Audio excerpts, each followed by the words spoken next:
Hello and good evening viewers, कैसे हैं आप लोग। स्वागत है आपका शेयर बाजार ज्ञान की एक और वीडियो में।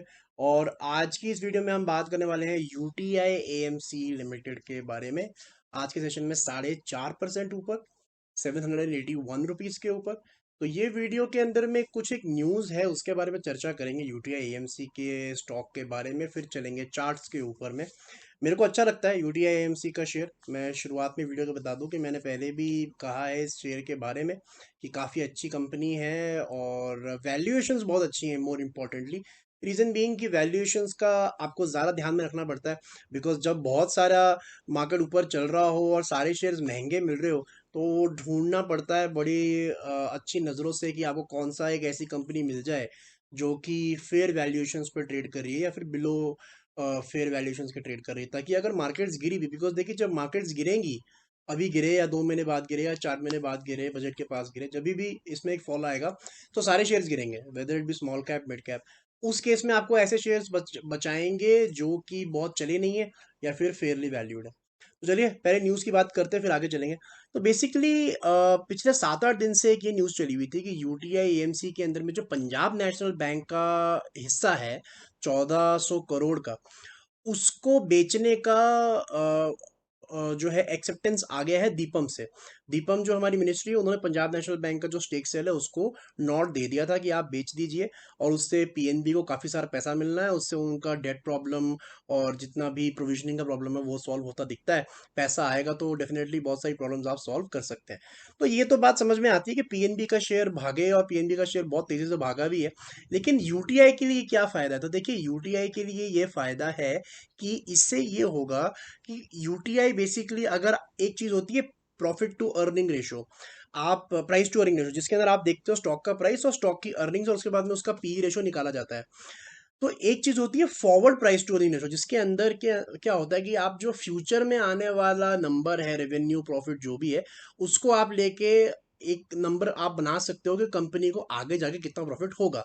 तो अगर फॉरवर्ड पीई पे देखेंगे तो जो यूटीआई की एएमसी है वो सबसे ज्यादा सस्ती लगती है।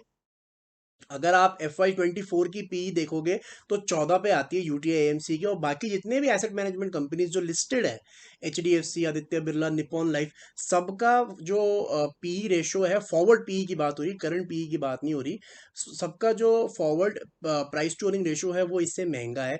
तो स्टॉक जो है सस्ता लगता है। और ये भी बात हो रही है कि एक बार पीएनबी इससे निकल जाए तो टाटा ग्रुप और आदित्य बिरला ग्रुप इसके अंदर में एक स्टेक उठाने के पूरी पूरी फिराक में है। सो ये न्यूज़ है। और इसके बाद में यूटीआई एएमसी का जो स्टॉक है उसके अंदर में थोड़ा सा एक बढ़त देखने को मिली है। हालांकि पिछले एक आध साल के अंदर में यूटीआई एएमसी काफ़ी ट्रबल में रहा है as a stock, because listing के बाद में तो अच्छी गेंद मिली थी इसको। अक्टूबर 2020 में लिस्टिंग हुई थी लगभग 600 रुपये के करीब, और 500 रुपये के करीब, सॉरी। और उसके बाद में स्टॉक 1200 रुपये तक गया, लेकिन उसके बाद में लगातार नीचे की तरफ गिरता आया, और 600 सवा 600 रुपये तक का लो इसने ऑलरेडी लगा चुका है। सो बेसिकली हुआ क्या है स्टॉक के अंदर, अगर आप देखोगे कि जब से इसने इसका जो फॉल शुरू हुआ है, पहली बात तो ये है कि आज की क्लोजिंग बहुत इंपॉर्टेंट है, पहले उसकी बात कर लेते हैं। देखिए इसने अपनी जो आज की क्लोजिंग दी है वो इस 200 डेली मूविंग एवरेज के ऊपर दी है।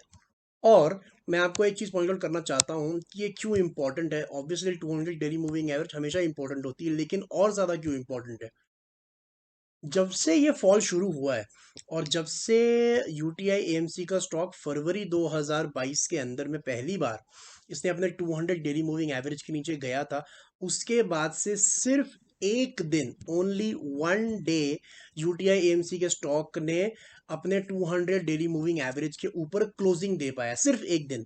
अगले दिन फिर नीचे गिर गया था, वो है यहाँ पे, जो कि था मार्च के महीने के अंदर में। तो एक बारी भी इसके ऊपर ये रहने के लिए कामयाब नहीं हो पाया है, लेकिन इस बार इसने एक बार क्लोजिंग दे दी। अब इंटरेस्टिंग होगा कि क्या कल परसों ये दोबारा क्लोजिंग दे सकता है। पहली चीज़ ये अच्छी है। दूसरी चीज़ क्या अच्छी है, देखिए जब से फॉल शुरू हुआ है ना यूटीआई एमसी के स्टॉक के अंदर में, तब से स्टॉक ने एक लोअर लोज और लोअर हाईज का पैटर्न बनाया हुआ है। मतलब क्या, कि जो भी हाई बनता है वो पिछले हाई से नीचे, और जो भी लो बनता है वो पिछले हाई से नीचे बनता है। ठीक है, तो एक ये फॉलिंग पैटर्न का टिपिकल पैटर्न होता है। लेकिन इस बार हमारे को क्या देखने को मिल रहा है कि जो लो यहाँ पे इसने बनाया है वो इस लो से ऊपर है, क्योंकि पिछला लो इसका था 600 रुपये से नीचे। एग्जैक्ट अगर आपको नंबर में निकाल के दिखाऊं तो उसका जो पिछला लो था दैट वाज एग्जैक्टली 595, ठीक है। और इस बारी का जो उसने लो लगाया है वो है 650 रुपये का। तो अब पूरा पूरा पॉसिबिलिटी है अगर आने वाले समय के अंदर में, अभी जो है 780 रुपये पे चल रहा है, अगर ये 800 रुपये क्रॉस कर देता है, अगर 800 रुपीज़ का लेवल क्रॉस कर देता है, तो इसने जो यहाँ पे हाई बनाया था ना, इसको ये क्रॉस कर देगा। मतलब क्या कि जो इसने पूरा पैटर्न बना रखा था सिंस द फॉल, वो फाइनली ब्रेक हो जाएगा। तो ये अच्छी खबर है यूटीआई एएमसी के अंदर में। और अगर एक बार ये ब्रेक हो जाता है, डेफिनेटली ये स्टॉक 850 और 900 रुपये के लेवल्स पे भी जाएगा। इंपॉर्टेंट इसके अंदर में ये है कि नीचे की तरफ में आप 650 रुपये के लेवल्स ना तोड़े। So I think this is a very good stock जो आप लंबे समय के लिए ले सकते हो। पिछली वीडियो में मैंने मना किया कि आप लंबे समय के लिए वैल्यूएशन देखे बगैर मत लो, लेकिन UTI AMC I think is at a good price for the long term as well. तो दोस्तों ये था मेरा video on the UTI AMC stock. I hope आपको समझ में आ गया। कोई सवाल है आपका तो आप कमेंट सेक्शन में ज़रूर डालें। मैं मिलूंगा आपसे अपनी अगली वीडियो में, तब तक आप अपना ख्याल रखें and all the best guys.